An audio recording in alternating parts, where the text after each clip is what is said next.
Reclaim host कठीण काम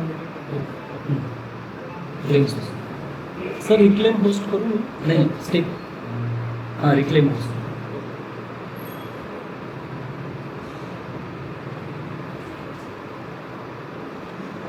sir माझा शेअर एकच मिनिट करू.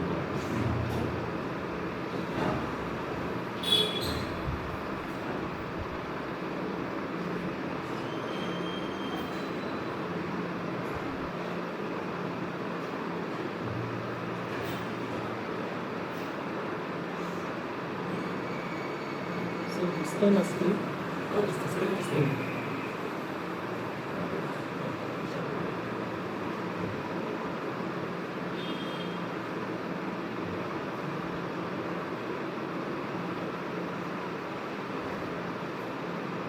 रेकॉर्डिंग की रिक्वेस्ट आली ते ॲक्सेप्ट करा. स्लाइड शोवर जात नाही.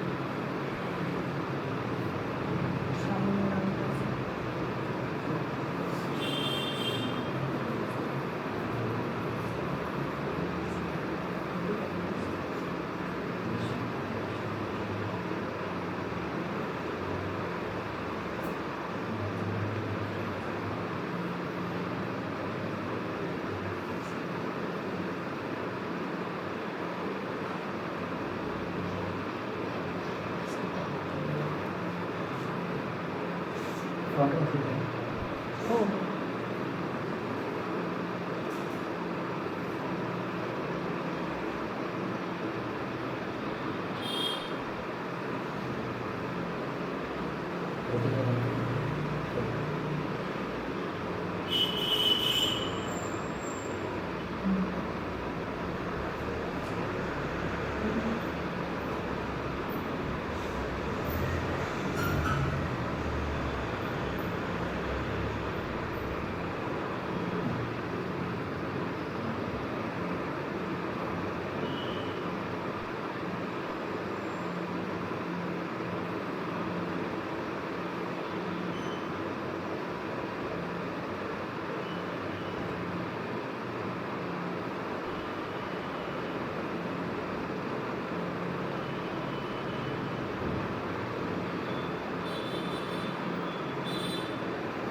सर बघा दिसतं नाही दिसत.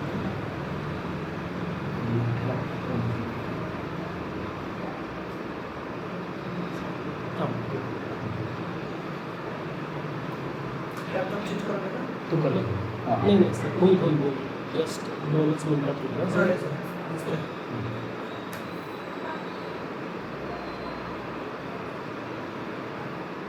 रेकॉर्डिंगचं तुम्ही टाकलं नाही. रेकॉर्डिंग ओके करा समोर आलं सर. ओके मला नाही दिसत. आलं ना मला दिसतं.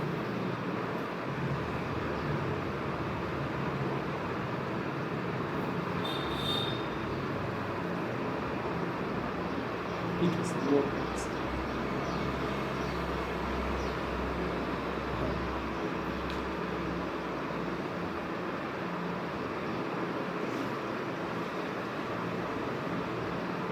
This meeting is being recorded.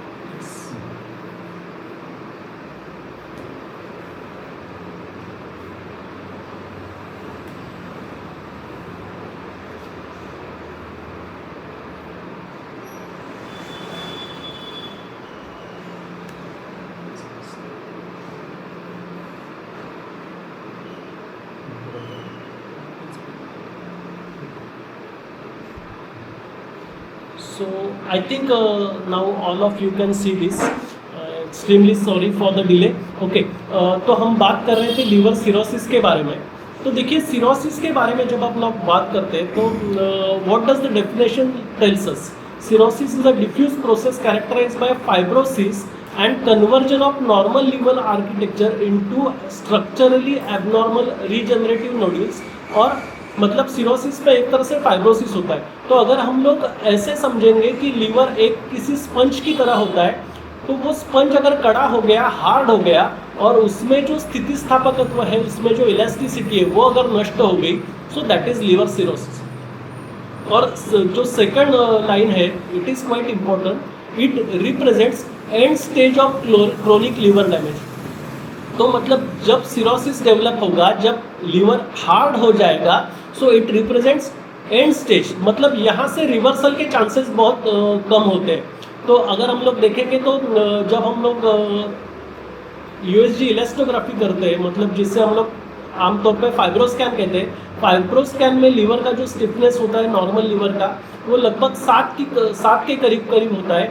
उससे जैसे जैसे वो बढ़ने लगता है और वो अगर 50 के ऊपर चला जाता है, 60-70 हो जाता है, तो लीवर बहुत हार्ड हो जाता है, श्रंक हो जाता है, और ऐसे लीवर को वापस से सर्वाइव करना या फिर उसको वापस से नॉर्मल करना, ये बहुत कठिन टास्क है। But at the same time ऐसे भी देखा गया है कि even though structurally liver has been damage, it is quite possible कि उसकी फंक्शनलिटी जो है वो हम उसको प्रिजर्व कर पाए। ओके, सो क्रोनिक लीवर डिसीज का पेशेंट जब आपके पास आएगा तो आपको क्या क्या लक्षण दिखेंगे उसके बारे में थोड़ी सी चर्चा हम लोग यहाँ पे पहले करेंगे।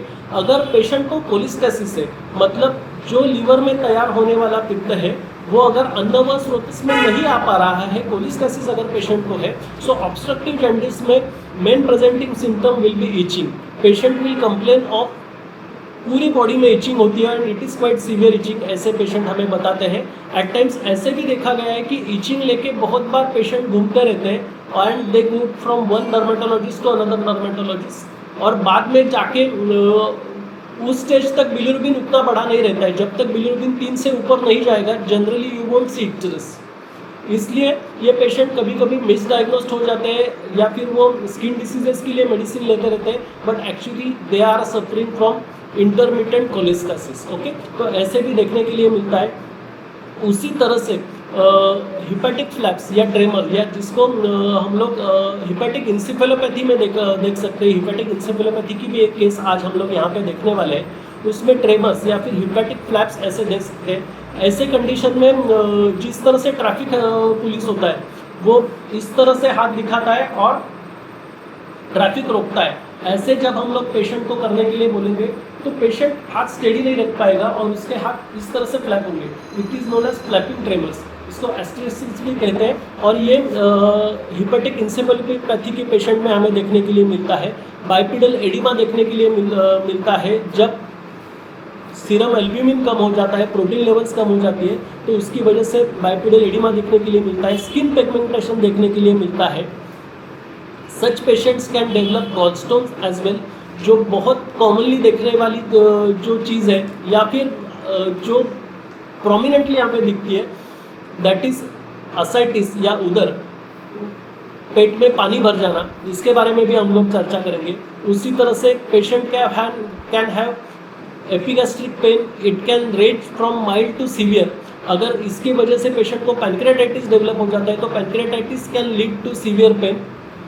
उसी तरह से चेस्ट में अगर आप देखोगे तो स्पाइडर नेवी करके, मतलब एक स्ट्रक्चर आपको ऐसे दिखेगा कि जिसमें आपको सेंटर में एक छोटी सी रक्तवाहिनी केशवाहिनी दिखेगी और उसके आजू बाजू में आपको छोटे छोटे, जिस तरह से स्पाइडर होता है उसके जिस तरह से पैर होते हैं उस तरह से स्ट्रक्चर आपको दिखेगा, that is known as spider nevi. और जॉन्डिस आपको दिखेगा। तो ये सब सिनारियो लेके, ये सब कंडीशंस लेके पेशेंट्स हमारे पास आते हैं। ये जो पेशेंट्स होते हैं इनको न के बराबर भूख लगती है, बिल्कुल भूख नहीं लगती, जिसका हमारे यहाँ पे कामला कहा गया है। तो क्या उसके बारे में कहा गया है कि विविधान कामान लाती थी कामला, मतलब जो अलग अलग तरह की कामना नष्ट कर दे वो कामला है। अब सबसे इम्पोर्टेंट कामना इंसान की क्या होती है कि कुछ खाने की होती है, because food is related to your mental emotional brain. So ये जो एक बेसिक भावना होती है पेशेंट की, ये भी नष्ट होती हुए हमें इसमें दिखती है। तो ये एक पिक्चर आपके सामने है जिसमें हमने देखा है कि this is a cirrhotic liver, और इस सिरोटिक लीवर की वजह से क्या क्या कॉम्प्लिकेशंस होने वाले हैं या हो सकते हैं, ये आपके सामने रखने का प्रयास इस स्लाइड में किया है। देखिए यहाँ पे आप देख पाएंगे कि यहाँ पे सिरोसिस हो जाने की वजह से यहाँ पे पोर्टल हाइपरटेंशन डेवलप हो रहा है। मतलब ये जो पोर्टल वेन जो लीवर में एंटर कर रही है, दैट विल क्रिएट रेजिस्टेंस। इसकी वजह से लीवर में रक्त संचित होना प्रारंभ हो जाएगा और इसकी वजह से बैकवर्ड प्रेशर इंक्रीज होते हुए यहाँ पे इस जगह पे इसोफेजियल रीजन में आपको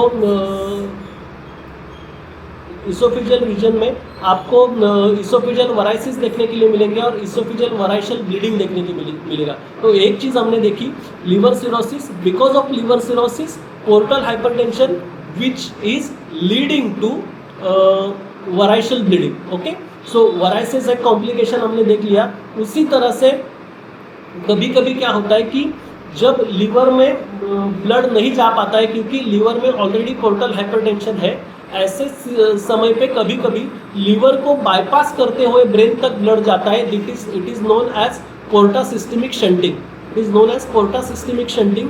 और लीवर का जो कार्य होता है डिटॉक्सिफिकेशन करने का, ये इस ब्लड के जो पार्ट होता है उसका डिटॉक्सिफिकेशन न होने के कारण जब ये इस तरह का इंटॉक्सिकेटेड ब्लड है या फिर इम्प्योर ब्लड है, जब लीवर से बाईपास होते हुए ब्रेन तक जाता है, then it will irritate the brain tissues and it will lead to hepatic encephalopathy। and hepatic encephalopathy अगर properly treat नहीं किया गया then it can lead to hepatic coma।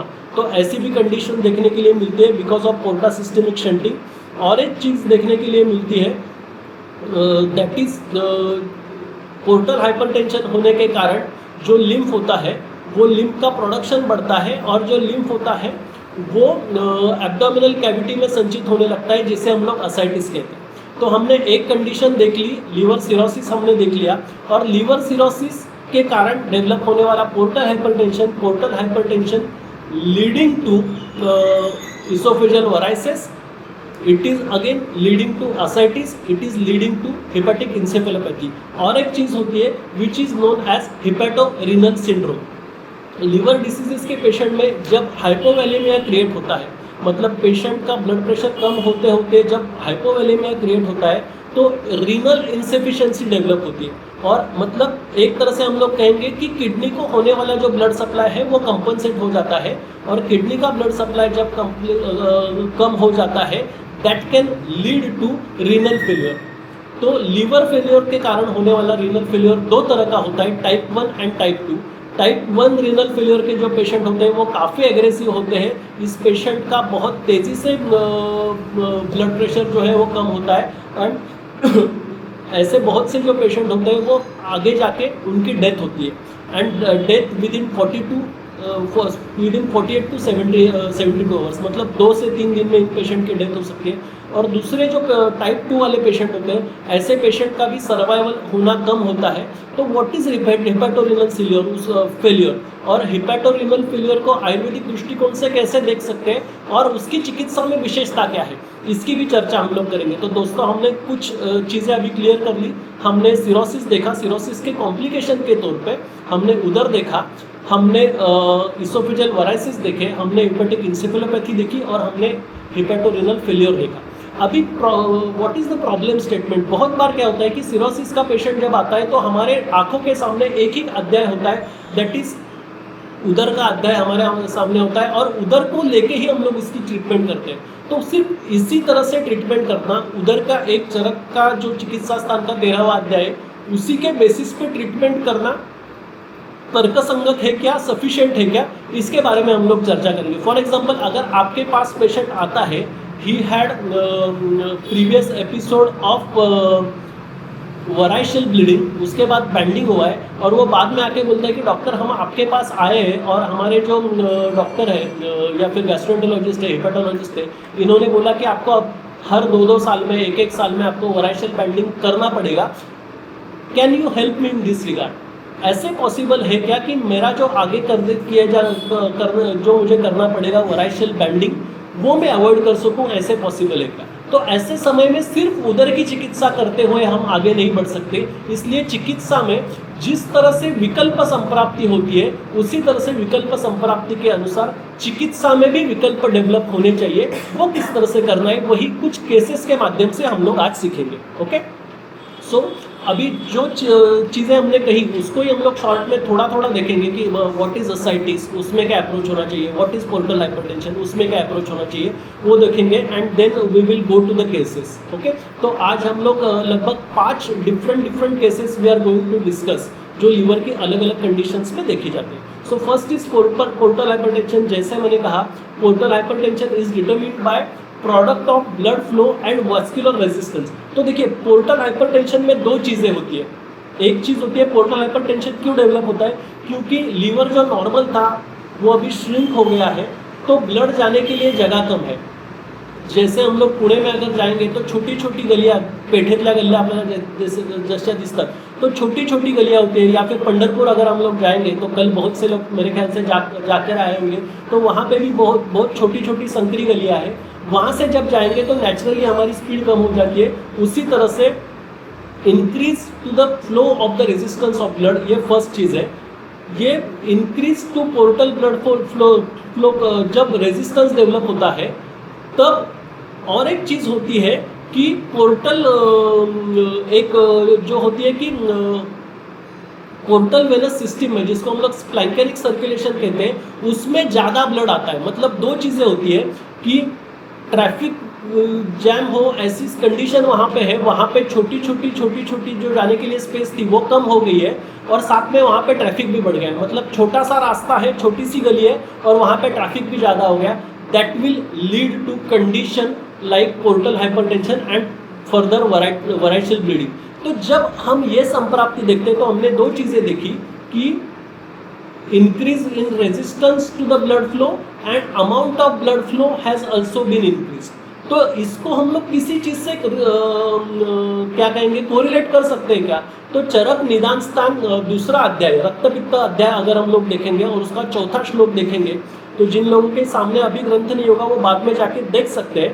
तो वहाँ पे रक्तपित्त की संप्राप्ति बताते हुए चरक जी कहते हैं, तस्यैव आचरता पित्तम प्रकोपम आपद्यते लोहितम च स्वप्रमाणम अतिवर्तते। लोहित रक्त का प्रमाण बढ़ता है, मतलब क्या होता है, जो चीज़ हमने थोड़ी देर पहले देखी कि increase in the blood flow. Okay, तो ये संप्राप्ति घटित कहाँ पे होती है? तो ये संप्राप्ति घटित होती है रक्त व स्रोतोमूल में, दैट इज लीवर में।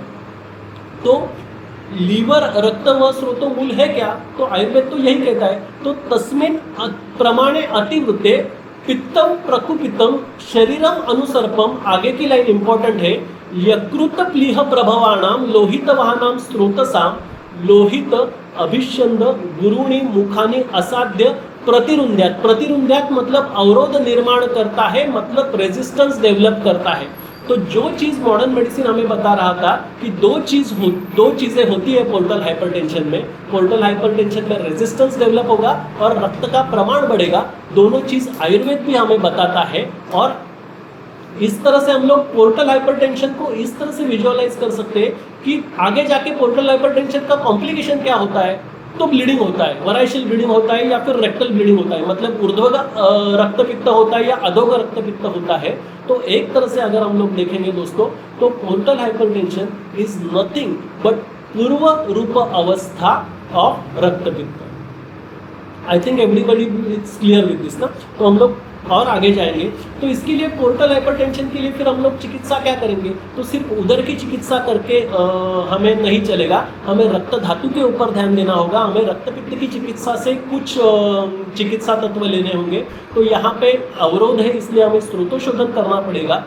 ये एक सॉफ्ट ऑर्गन है, कोष्ठ का भाग है, इसलिए मृदु विरेचन या मृदु शोधन स्त्रंसन की तरह वो हमें करना पड़ेगा। और साथ में रक्त स्तंभन, रक्त प्रसादन, ये चीज़ें हमें करनी पड़ेंगी। So for portal hypertension what we are suppose to do, स्रोतोशोधन, मृदु विरेचन, रक्त प्रसादन, रक्त स्तंभन। Okay, so we will go to the next step, that is ascites. Ascites में क्या होता है?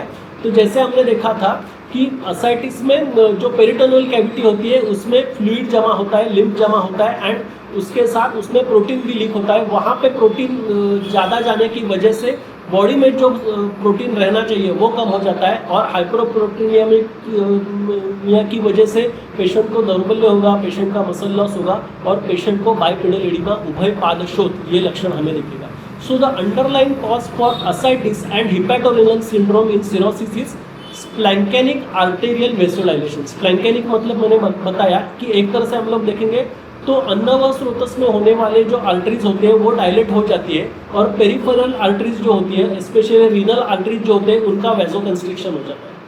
रीनल आर्टरीज का वेजो कंस्ट्रिक्शन हो गया, किडनी को जाने वाला ब्लड सप्लाई कम हो गया, और ब्लड सप्लाई फिर हमारा कहाँ पे ज़्यादा हो रहा है, तो हमारा ब्लड सप्लाई स्प्लैंकेनिक सर्कुलेशन में, मतलब लीवर या फिर अन्न व स्रोतस में ज़्यादा है। ओके, ध्यान में आ रहा है? Yes, okay. And which leads to sodium and water retention and renal vasoconstriction. Okay, so उधर जब हम लोग देखते हैं तो बहुत बार हमें लगता है कि हमारे ग्रंथ में पांडु बताया गया है, हमारे ग्रंथ में पांडु के वजह से आगे उत्पन्न होने वाली अवस्था कामला बताई गई है, कुंभ कामला, हलीमक, पानकी, ऐसे अलग अलग चीज़ें बताई है, लेकिन उधर क्यों जो बताया वो कामला के साथ ही क्यों नहीं बताया, ऐसे हमें बहुत बार शंका होती है। क्योंकि दोस्तों मुझे ऐसा लगता है कि इवन दो ये कामला का में ही क्रोनिक कामला अगर हो जाएगी तो उसके कॉम्प्लिकेशन के स्वरूप में ही हमें उधर दिखता है, which can be very well correlated to कुंभ कामला, लेकिन फिर भी उधर में एक संप्राप्ति वैशिष्ट्य होता है जिसके बारे में चरक हमें कहते हैं कि अग्नि दोषात। देखिए कितनी अच्छी तरह से चरक हमें बताते हैं कि अग्नि दोषात मनुष्याणाम रोग संगा पृथक्विदा।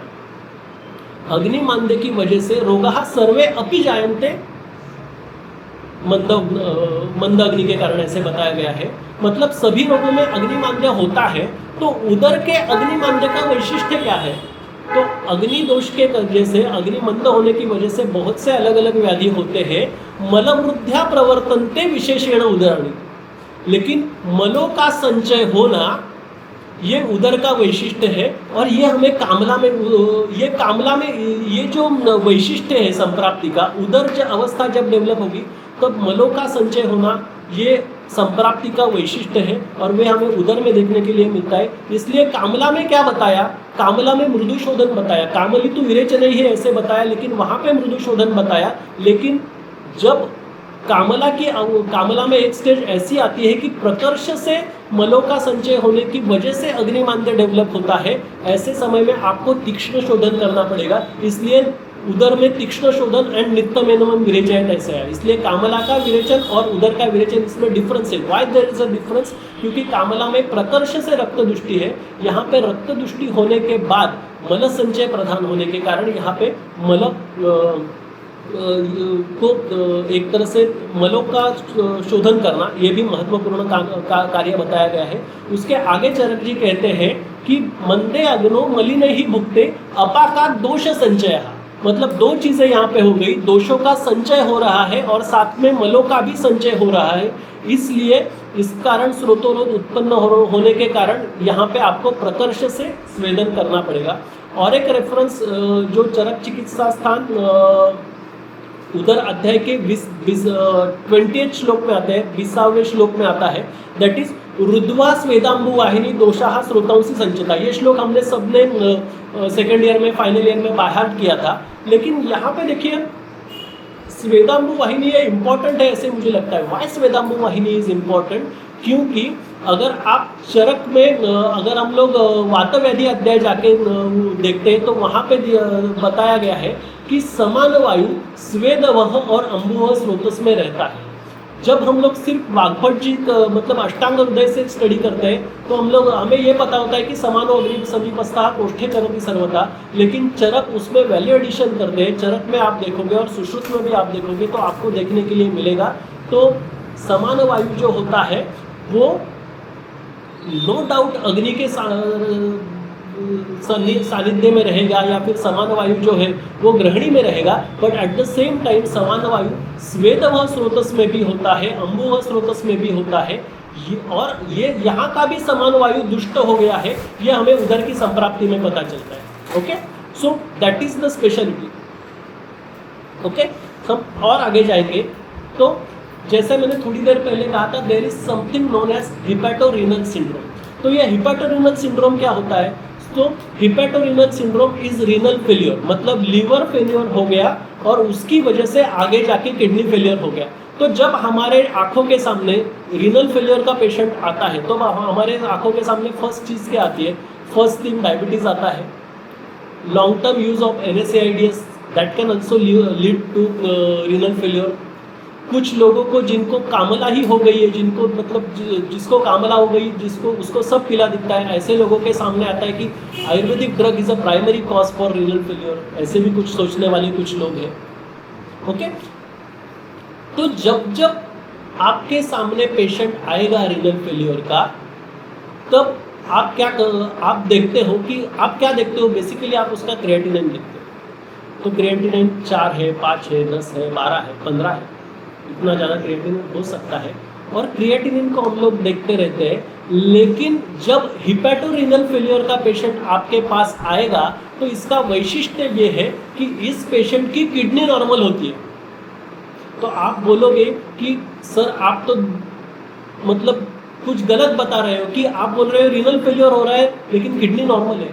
इसका कारण ये है क्योंकि जब लीवर डिसीजेस में रीनल फेलियर होता है तो why there is renal failure, because kidney को ब्लड सप्लाई कम हो रहा है, because there is renal vasoconstriction. हमने थोड़ी देर पहले देखा था कि रीनल मतलब किडनी को ब्लड सप्लाई ही कम हो रहा है, किडनी तक ब्लड कम जाएगा तो वो even though kidney is functioning properly. तो इसलिए आगे जाके और एक चीज़ बताता हूँ कि अगर समझो किसी पेशेंट को हिपैटोरीनल फेलियर हो गया है और ऐसे पेशेंट का अगर दुर्भाग्यवश मृत्यु हो जाती है तो मरने के बाद ये पेशेंट किडनी ट्रांसप्लांट के लिए उसकी किडनी यूज की जा सकती है। सो रीनल पेशेंट फेलियर का पेशेंट था, फिर भी उसकी किडनी ट्रांसप्लांट के लिए उसकी kidney was what we can say he was eligible for renal transplant, क्योंकि ऐसी पेशेंट की किडनी नॉर्मल होती है। प्रॉब्लम कहाँ पे होता है, ब्लड फ्लो से रिलेटेड होता है। इससे एक बहुत इंपॉर्टेंट चीज़ हमें पता चलती है, अगर हिपैटोरीनल फेलियर लेके पेशेंट हमारे पास आएगा तो हम इस पेशेंट को गोक्षुरादि बुलबुल देंगे क्या?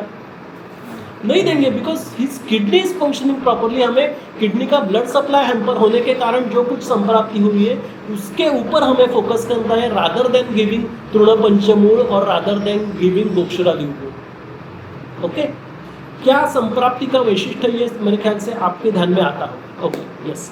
सो क्या जैसे मैंने कहा कि ये रीनल फेलियर कब डेवलप होता है, there are 2 types of renal failure, type 1 and type 2 renal failure. और ये कब डेवलप होता है, जब हाइपोवोलेमिया डेवलप होगा, जब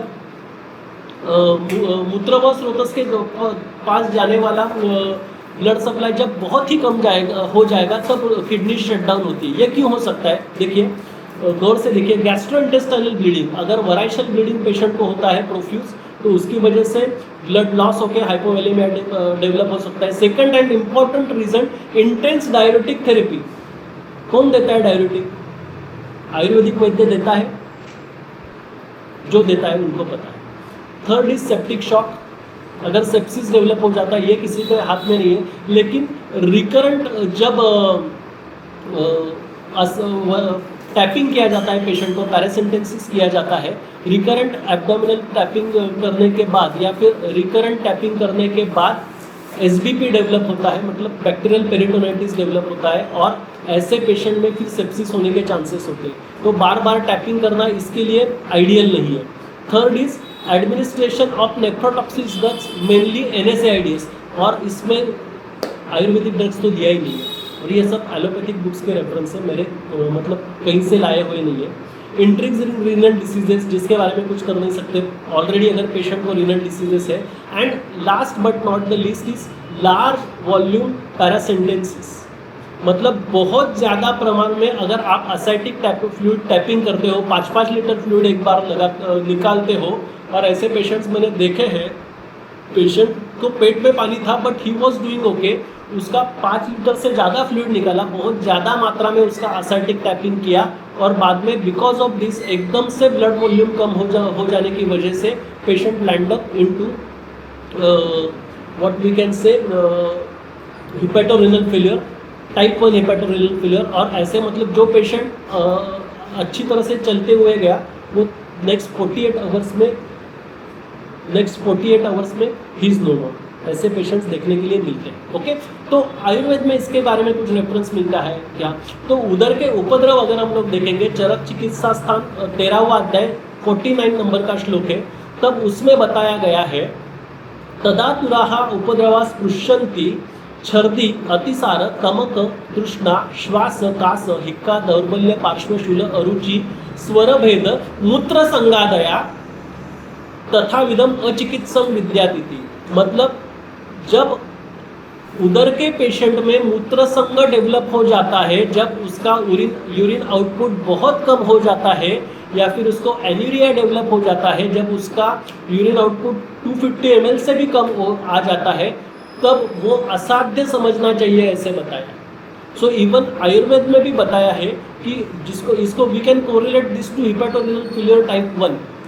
इसलिए हिपेटोरेनल फेलियर हो गया मतलब आपका पेशेंट का लाइफ स्पैन बहुत कम है, ये हमें ध्यान में रखना चाहिए। ओके, सो अचिकित्सम, तो क्या बताया कि मूत्र संगादि उपद्रव हो जाने के बाद तथाविधम अचिकित्सम विद्यातिथि, उसके बारे में चक्रपाणी जी कहते हैं अचिकित्सम इति विष प्रयोग शस्त्र प्रणिधानादि दारुण कर्म व्यतिरिक्त क्रिया अचिकित्सम विद्या। मतलब इस पेशेंट में आपको विष चिकित्सा करनी पड़ेगी, जो हमारे यहाँ पे सन्निपातिक उदर में बताया है विष चिकित्सा करने के लिए, या फिर इस पेशेंट में आपको बहुत एग्रेसिव मैनेजमेंट करनी पड़ेगी, तब शायद इस पेशेंट में आप रिजल्ट आपको मिल सकते हैं। Okay, so with this background हम लोग देखेंगे तो उदर में क्या प्राधान्य है। तो उदर में कामला में हमने देखा था पित्त प्रधान दृष्टि है और रक्त दृष्टि है। उदर में अम्बुआ स्रोतस की इन्वॉल्वमेंट होने के कारण, बहुत ज़्यादा मात्रा में दोषों का संचय होने के कारण, बहुत ज़्यादा मात्रा में द्रव संचय होने के कारण यहाँ पे कफ का प्राधान्य है और साथ में पित्त का प्राधान्य है, क्योंकि शोथ हमें दिखता है। और दुष्य अगर देखेंगे तो रस, रक्त, अम्बु, मूत्र, ये 4 दुष्य। ओके, सो उदर में हमारा चिकित्सा तत्व क्या रहेगा। तो उदर में हमें जो फ्लूइड है, एक्स्ट्रा फ्लूइड है, उसको बाहर निकालना है और अग्नि को बढ़ाना है, इसलिए हमें तीक्ष्ण रेचन करना पड़ेगा। पेशेंट दुर्बल है, उसका अग्नि भी दुर्बल है और व्याधि बलवान है, तीव्र व्याधि, मंद अग्नि और दुर्बल पेशेंट होने के कारण इस पेशेंट को हमें क्षीर वृत्ति पे रखना पड़ेगा, इस पेशेंट को हमें दूध पे रखना पड़ेगा। स्रोतों रोध बहुत ज़्यादा मात्रा में है, इसलिए स्रोतों शोधन करना पड़ेगा और अग्निदीपन करना पड़ेगा। इसलिए उदर के चिकित्सा तत्व 4 हो गए, तीक्ष्ण रेचन, क्षीर वृत्ति, स्रोतों शोधन, अग्निदीपन। Okay, with this we will go ahead. क्षीर वृत्ति में बताया गया है कि अतः परंतु क्षण मासान क्षीर वृत्ति भवेंद्रा, तो बताया गया है कि 6 महीने तक पेशेंट को आपको दूध पे रखना है। Nowadays it is very difficult to convince patient to stay on purely on milk for 6 month. तो आपको कम से कम 3 महीने तक तो पेशेंट को दूध पे रखना है। अगर पेशेंट, और मेरे पास जब भी कोई पेशेंट आता है तो मैं उनको पहले बोलता हूँ कि आप पहले इसकी लिए अपने मन की तैयारी करो कि आपको पानी बंद करना है और इसके आगे आपको दूध ही पीना है। तो ये जब आपकी मन की तैयारी हो जाएगी तभी आप ट्रीटमेंट के बारे में सोचो। ये अगर आप इसके बारे में कन्विंस नहीं हो, then don't start with the treatment, because invariably ये पेशेंट फेल्योर देगा। इसलिए ये पेशेंट की एक तरह से मनोभूमिका तैयार करना और इसके लिए इंसिस्ट करना, ये कितना ज़रूरी है उसके लिए, ये उसको बताना बहुत आवश्यक होता है। ओके, सो इसलिए, और इसमें और भी कुछ प्रयोग हम लोग करते हैं, जैसे मैडम ने थोड़ी देर पहले बताया कि मिलेट्स के बारे में बताया, तो चरक में ही हमें रेफरेंस मिलता है कि जिसको हम लोग शामाक कहते हैं। शामाक is nothing but barnyard millet, और कोदो, शामाक और कोदो, इनसे बनाई हुई पेया जो होती है वो उदर के रुग्ण को देनी चाहिए, ऐसे रेफरेंस हमें चरक में ही मिलता है।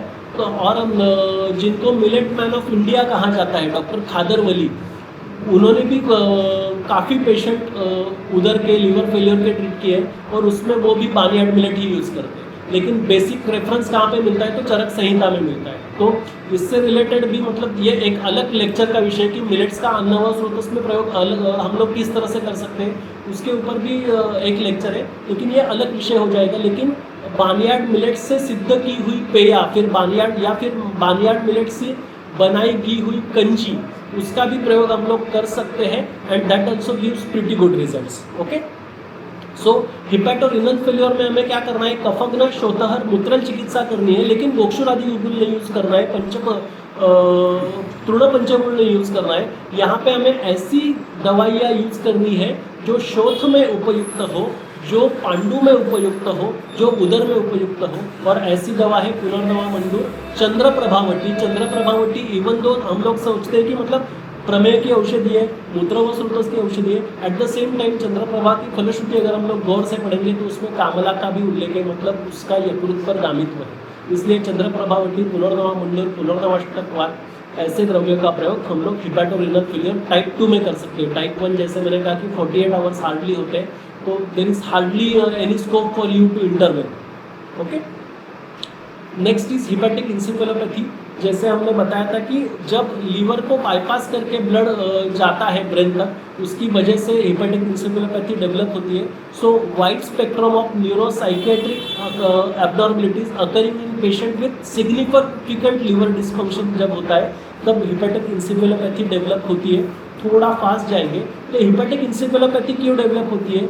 तो जैसे मैंने कहा कि पोर्टा सिस्टमिक शंटिंग होता है, पोर्टल वेन से ब्लड नहीं जाता है। जो पोर्टल वेन से अगर ब्लड नहीं जाएगा तो लीवर के जो कफर सेल्स होते हैं जो डिटॉक्सिफिकेशन का काम करते हैं वो नहीं कर पाएंगे और उसकी वजह से हिपैटिक इंसेफेलोपैथी होगी। और नॉर्मल लीवर सेल्स जो होती है उनकी संख्या भी कम हो जाती है, लॉस ऑफ नॉर्मल हिपैटोसाइट्स। तो यहाँ पे रक्त में एक तरह से विषाक्तता उत्पन्न हो जाती है और ये विषाक्त द्रव्यों से युक्त रक्त जब ब्रेन को जाएगा then it will create hepatic encephalopathy. Hepatic encephalopathy का डायग्नोसिस करने के लिए, जज करने के लिए there is certain criteria which is known as West Haven criteria. तो वेस्ट हैवन क्राइटेरिया में ग्रेड 1 से ग्रेड 4 तक अलग अलग ग्रेड्स दिए गए हैं। आप के सामने स्क्रीन पे भी आपको दिख रहा है या फिर आप बाद में जाके गूगल पे सर्च कर सकते हैं कि ग्रेड 1, ग्रेड 2, ग्रेड 3, ग्रेड 4 में क्या क्या होता है। ग्रेड 4 इज हिपैटिक कोमा, जिसमें पेशेंट कोमा में चला जाता है। लेकिन पहली जो ग्रेड्स होती है, मतलब ग्रेड 1 का जो पेशेंट होता है उसका अटेंशन स्पैन कम हो जाता है, उसकी स्लीप डिस्टर्ब हो जाती है, मतलब रात को पेशेंट जगता है, दिन को सोता है, उसका मूड डिस्टर्ब हो जाता है। मतलब जो पहले पेशेंट काफ़ी शांत रहता था वो अभी अचानक एकदम से एग्रेसिव हो गया है, ऐसे देखने के लिए मिलता है।